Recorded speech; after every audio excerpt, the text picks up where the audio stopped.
Thomas and Lady puffed quickly to the Knapford station. Henry and James were waiting. Hi, guys, they said. So, Thomas, you survived the onslaught of the Splatter and Dodge? Yep, said Thomas, and I'm glad I survived. Boy, are they mad. Yes, indeed, said Henry, but Diesel 10 has to be a lot madder. Yes, he does, said Thomas. I almost feel sorry for him. Every plane he tries on us, it always fails. Everyone laughed. That is true, said Lady. Mr. Conductor hopped out. All right, guys, he said, we've got some time to kill. How about let's have a little conversation? That's a great idea, said everybody. Lady switched onto a different track, and soon they were talking into the night.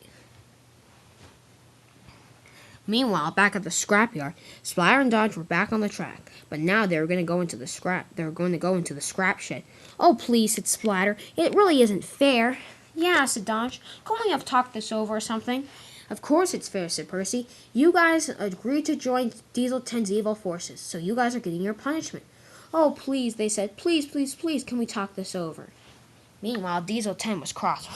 Every plan I try on Thomas and Lady, it never works. This is so unfair. He came out Henry's tunnel, and there he saw Splatter and Dodge. Hey, Splodge, he was about to say, but he caught himself. They were ready to go into the scrap shed. Oh, come on, they said. Please, can you give us another chance? Sorry, they said. We need two new diesels, and luckily we've got some coming right on up. Toby and Percy pushed them into the shed. No, please, please, they said. It really isn't fair. It isn't necessary. Yes, it is, they said. No, please, please, help! All you could hear from inside the shed was faint helps. Well, that's it. When should we come back? Toby and I want to see the finished product. Oh, said the workman. Come back in a couple of hours. They'll be done by then. All right, they said. Goodbye, and they puffed away. Diesel 10 was very cross. Bother, he said. Splatter and Dodge have been scrapped. Oh, well. It's their fault. It's their fault they got caught. Anyway, I better be on my way. He rounded the bed. Then he saw the engines at Knapford Station. I'm going to sneak up on them and take them by surprise. It was very, very late at night, and no lights were on in Knapford Station. It looked like a ghost town nearly. Everyone was having a great conversation, except Lady. She was focusing on something. What's the matter, Lady? Asked James. Oh, nothing, said Lady. It just feels as though Diesel 10 is getting closer. I feel the same way, said Mr. Conductor. Said Thomas. That's quite strange. Let us know if you see anything. In fact, I do, said Lady. Look, guys, can you see it? He's sneaking around the bend right there. Lady, how can you see into the darkness? Said Henry. I don't know, I just can't. Anyway, you guys, pretend like we're talking, and all at once we'll turn our headlamps on. That'll take them by surprise. Right, they said. Diesel 10 sneaked up quietly, and just then, everybody turned their headlamps on. Hey, what's that? Said Diesel 10. Ow, that's bright.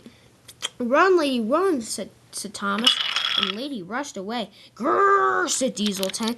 Thomas bumped Diesel 10 so hard that he diverted into a siding. Ouch, he said, and Thomas raced away. Oh, I'm not letting you get away, he said. I'm coming for you. Lady rounded the bend as quick as she could. Toby and Percy were there. Hi, guys, said Lady. I need help. What's the matter? Diesel 10's coming. We need to put him into the magic buffers, but I don't know where the magic buffers are. Everybody shook their head, but Percy not. I know where they are. They're the buffers right here. They are? Asked Lady. Oh, I didn't know that. Yes, once Dodge crashed, the milk tanker flew down right into the buffers, and they disappeared. It has to be them. All right, said Lady. Thank you very much. But unfortunately, I need to persuade Diesel 10 to go to the buffers, but then I also don't want to go through the buffers. Workman, do you have any advice? Of course I have advice, said the workman. Here you go. I have a ramp. Oh, a ramp, said. That's perfect. Yes. See, when Diesel 10 comes, you can just back right on up to it and over the buffer safely. That's perfect, said Lady. Thank you very much. You're welcome. Oh, looks like they're coming. We better move out of the way. Yes, indeed, said all the workmen. It's showtime.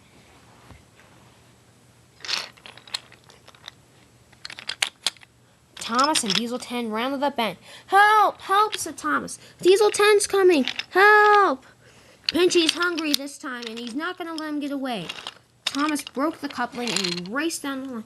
Lady, what are you doing? Thomas, follow me. These are the magic buffers. The magic buffers, said Dieselton.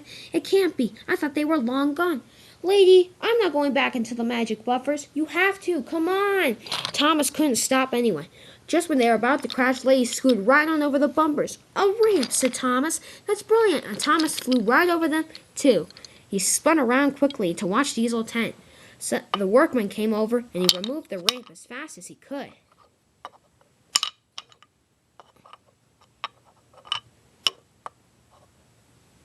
Diesel 10 couldn't stop. This isn't over, lady, he said. I'm going to get you. And Diesel 10 disappeared. That was quite exciting, they said. Yes, indeed, said Thomas. Whew, but finally, Diesel 10 is gone. Everybody cheered. Hooray, they said. Diesel 10 is gone. Hooray, hooray, hooray. Hooray, hooray, hooray. Just then, there was more excitement. Out opened the shed doors, and there were 2 new diesels. Are those Splatter and Dodge? Said Thomas. Splatter and Dodge, said the diesels. No, our names are Airy and Bert. Good boys, said one of the workmen. Good boys? Yep, I taught them that their name is Airy and Bert, not Splatter and Dodge. Splatter and Dodge, said one of them. Yeah, said the other one. Those names sound very familiar indeed. But I can't think of an engine whose name is Splatter or Dodge. Anyway, we better get to work. Goodbye. And they puffed away. Wow, you trained them good. Everybody laughed. Percy and Toby came over to join the party. Don't worry, you guys. We'll get the breakdown train and get you guys back on the rails in no time. Oh, thank you, guys, they said. And remember, Sir Topham Hatt's coming home tomorrow, said Thomas. Yes, indeed, said Percy. I hope he had a much better vacation than we all did on the Island of Citter. And everybody laughed.